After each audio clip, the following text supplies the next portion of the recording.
Hi again, everybody. Since the last lesson dealt with extended tonicization, we're going to move on to the next logical step, which is to discuss modulation, and specifically modulation to what we call closely related keys. And this will not be an exhaustive discussion of this. We're just going to hit some high points that will be most useful to you.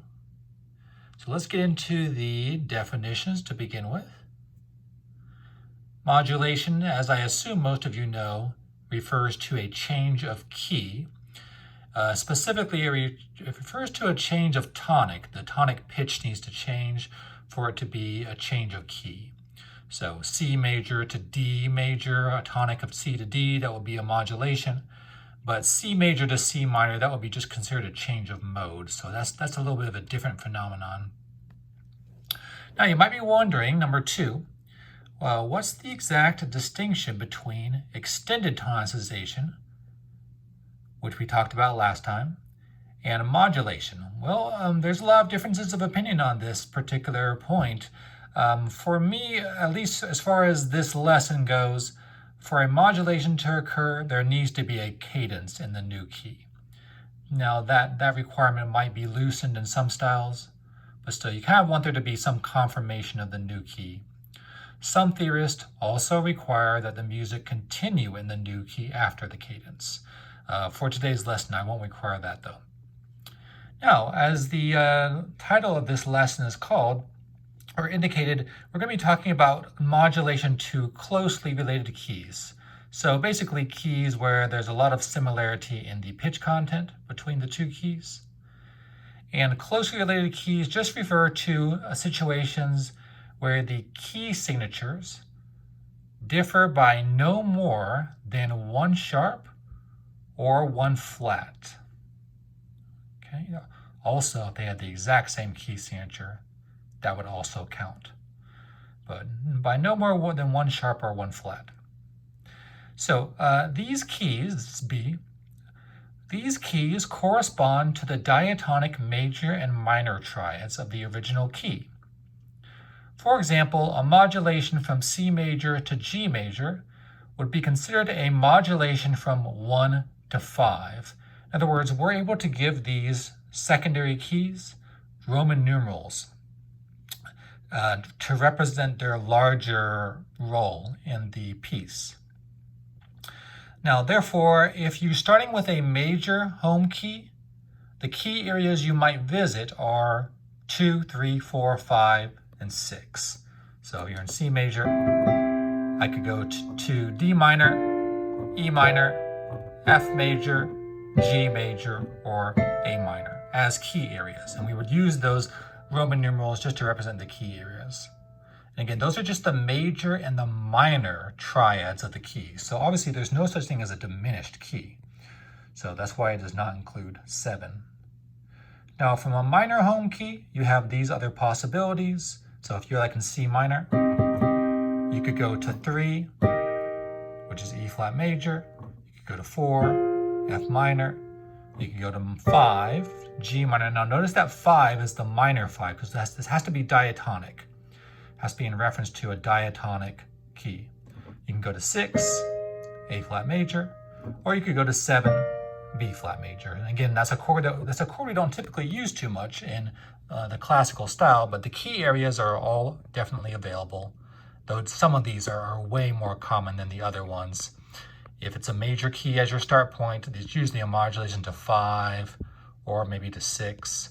In minor, you often go to the relative major, stuff like that. Okay, now demonstration of how to determine the closely related keys. So let's just do one for practice, then I'll give you this other one to try on your own. Let's say our home key is G major, and you want to find the closely related keys. Just know there's going to be 5 of these. One is to use the circle of fifths to find the 5 keys. So G major is a 1 sharp key signature. So one of the closely related keys would be its relative minor, E minor. Then in addition, you have to imagine G major 1 sharp. If I add 1 sharp, that would be the 2 sharp key signature. Therefore, that would give me both D major and B minor. If from G major I went in the flat direction and added one flat, and by adding one flat, that's the same as subtracting one sharp, that would give me the natural key, so either C major or A minor, and there you go. But it's even easier if you want to use the knowledge of the diatonic major and minor chords of G major. I can all just kind of list it out like this, and these will be the exact same answers here. The key of 2, the key of 3, the key of 4, the key of 5, and the key of 6, all relative to G major. Notice we get the exact same answers there. So any of those two methods will work just fine. All right, let's try one out. You can go ahead and pause your video and try out question 1. List the 5 closely related keys to G minor. So go ahead and pause your video, and then I'll show you my answers.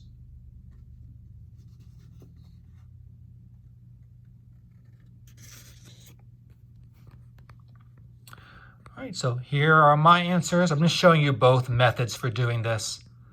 So from G minor, here are the 5 answers. The relative major is B flat. The keys when I go in the sharp direction are F major and D minor.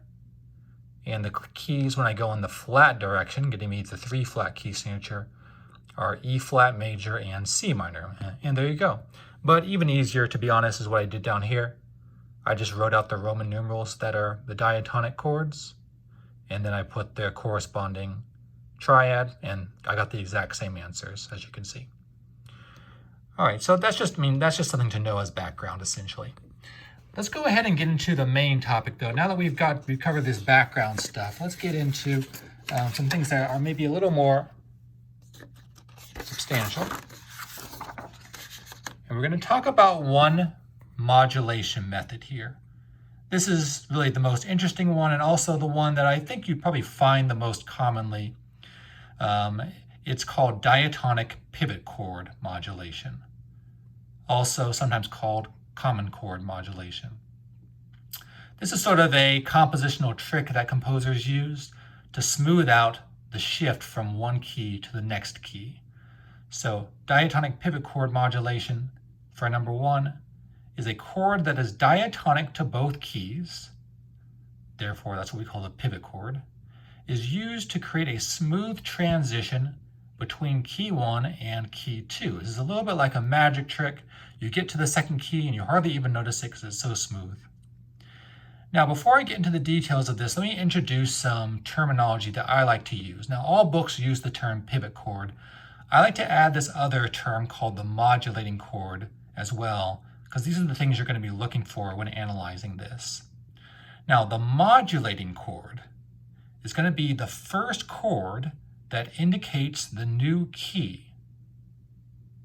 This chord tends to feature accidentals, or it might cancel accidentals, and is usually the 5 chord in the new key, okay? Accidentals, and usually the 5 or dominant chord in the new key. Conversely, the pivot chord, number 3, is usually the chord immediately before the modulating chord, unless there's an intervening applied chord. This chord will be diatonic in both keys, so no accidentals, and it is usually a predominant chord in the second key. So therefore, we're going to get a predominant to dominant progression when I go from pivot chord to modulating chord. Now, number 4, how are you going to do this, though? I mean, you can't just search randomly for the pivot chord. There needs to be a logic behind how you do this. So here's what I would recommend in terms of how I'm going about doing this.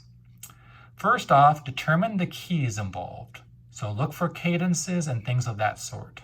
So get a big picture first. Then once you know that, B, look for the modulating chord, which, as I mentioned, usually has accidentals, and is usually the 5 in the new key. And then after that, you can backtrack and look for a possible pivot chord before the modulating chord. Again, unless there's some applied chord thrown in here somewhere. Now let's take a look at this example here that demonstrates this process. Let's not worry about the first phrase. Let's just look at the second phrase, starting in measure 5. So this is in the key of D major to start off with. So if you're going to apply this logic, I'd look and say, okay, I'm in D major here. At the end, I have a cadence in A major. All right, so I know that my second key is going to be A major, so that's a modulation from 1 to 5, okay? Now, secondly, I'm going to look for the modulating chord. And there I'm looking for the first chord that indicates the new key of A major. Of course, A major would have 3 sharps in it. And of course, again, also, I know this is usually the 5. So here it is right here. Here's the first chord that indicates the new key. It's a 5 chord, a 5/7 chord in the key of A major. Notice the accidental that stands out. And that's what first tells me I'm in the new key. And then I backtrack 1, and I look at this chord here. And if I look at this chord right here, notice it's diatonic, and it's a B minor chord in first inversion. So that's a chord that would occur in both the key of D major and the key of A major, right? A B minor chord. Then what I do is I first analyze this chord in the main key, which is 6/6, B minor 6 is 6/6. Then I think, what is it going to be in the new key? B minor chord in A major is going to be 2/6. So notice that I get predominant to dominant. This is, by the way, this is the way I usually like to represent the pivot chord, by this kind of stair-step symbol. All right. So again, find the keys, find the modulating chord, and then locate the pivot chord. All right, let me play this for you. Let's see, D major. I'm just going to play very slowly the second phrase. So 1/6.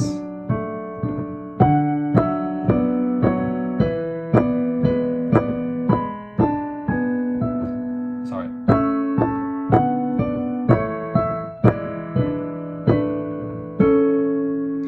So we went from 1/6, then to 6/6, but that becomes 2/6, then the 5 of the new key, and then cadence in the new key at the very ending, right? Sorry. Okay, so just follow that process and you'll be in good shape. Okay, sorry, give me 1 second here. All right, now let's do a little practice with this. I've given you on the next 2 pages 3 different examples that we're going to have modulations. And so we're going to practice on these. We'll do these one at a time so I can give you some advice. All right, this first one from a Mozart piano sonata, very famous piece we'll analyze later in the course. Now, you'll notice towards the end of this, there's going to be some sort of modulation. So I don't need you to analyze every chord, just analyze the moment where the modulation happens. Make sure you give me enough to kind of show me how it works. We're really starting here around measure 11. That's about where we're really starting to look here. But I'll go ahead and play you the whole thing. So let me turn this on.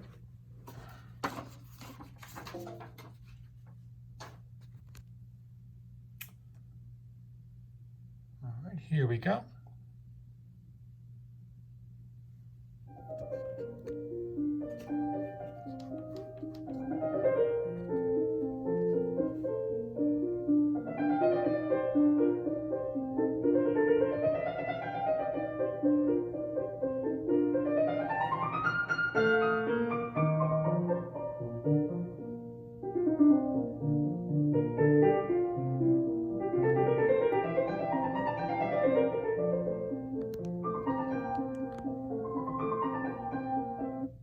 Go ahead and pause the video and try that out, and I'll show you my answer in a moment.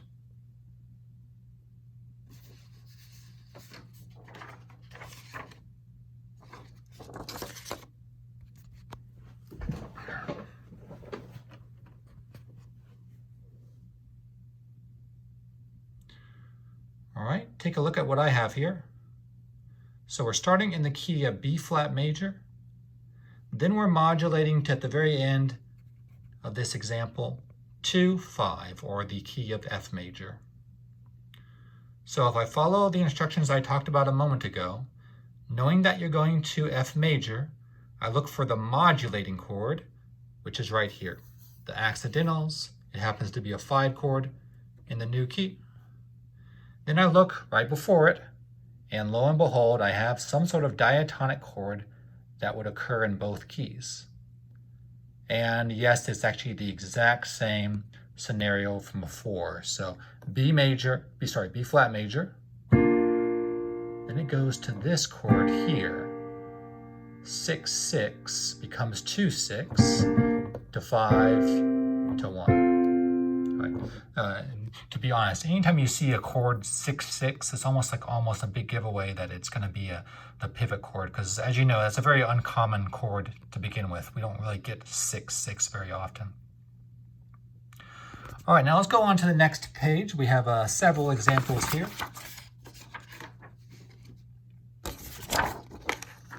Again, let's do one at a time. Now, these are Bach chorales. And basically, anytime you see a fermata, just assume that's some sort of a cadence. This one's going to have 2 modulations in it. So you're going to have a couple of spots where you get the chance to determine the pivot chord. So before you pause the video, let me play this for you.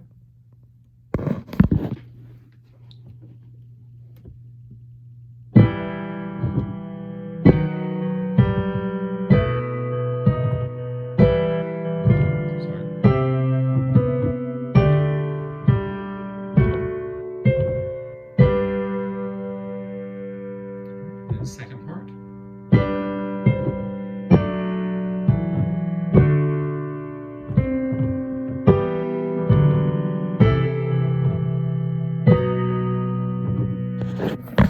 Now, very important, make sure you determine what type of cadence occurred for both of those spots. All right, go ahead and pause your video and try this one out.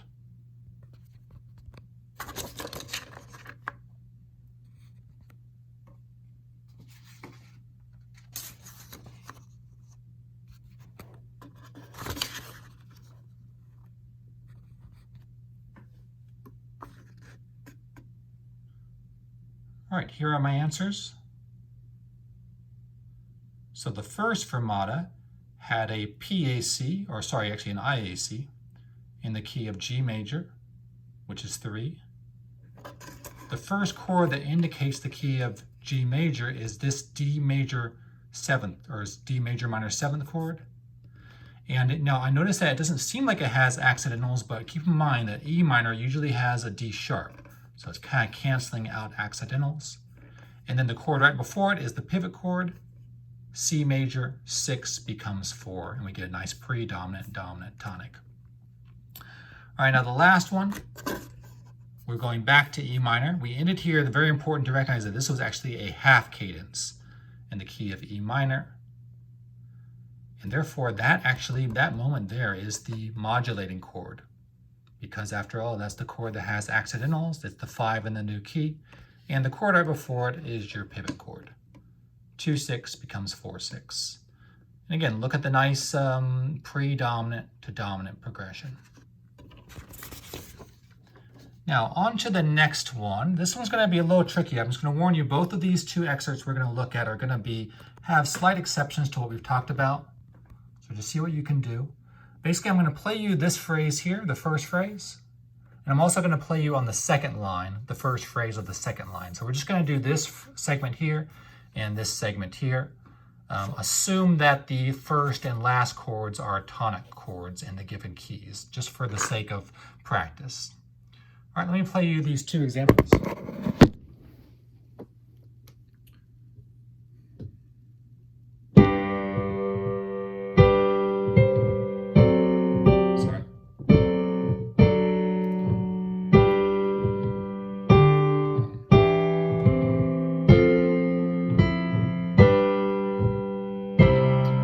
Play that one again since I messed up a couple times.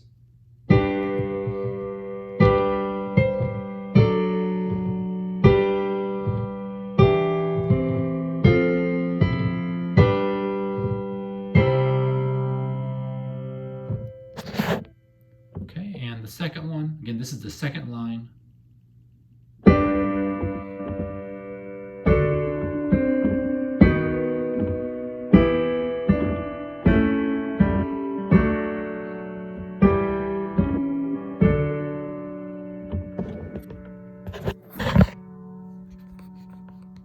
Okay, let's pause our videos now and try those 2 excerpts out.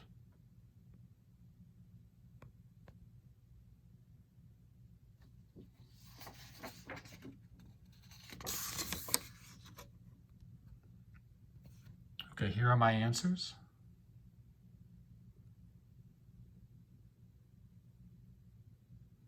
Now, the reason this first one was a little bit awkward, we're modulating here from G major to C major, so from 1 to 4. Now, the reason this one was strange is because the modulating chord here is actually a 4 chord, not a 5 chord. So we get a 4-5-1 at the ending, and it's really the 4 chord as the modulating chord. This is actually very uncommon, to be honest. Therefore, it's the chord before it that 4-6 becomes 1-6. So this changes the usual paradigm. Usually the paradigm is that the modulating chord is 5 and the pivot chord is predominant. This time we kind of moved it back because we're moving in a different key to a different key area. And the chord actually, that the pivot chord is not predominant, it's just sort of a tonic chord. All right, now the next one was maybe tricky just for a couple reasons. Now, first off, some might not even consider this to be a modulation, but just for the sake of argument, let's say it was. G major to D major. It doesn't have your standard cadence, of course. Now, the thing that might have thrown you a little bit here is if you're trying to find the first chord that indicates D major, you might get thrown into looking for this chromatic chord right here, but that does not indicate D major, does it? And that's not the 5. This is the modulating chord right here. Then you back up, and 6 is an E minor chord. 6 becomes 2, so you get the predominant to dominant. This is a very common technique to actually tonicize the pivot chord. Really nice effect when you do that. Okay, so just remember the basic process here. Start big by looking at the keys involved. Then look for your modulating chord. Then look for your pivot chord.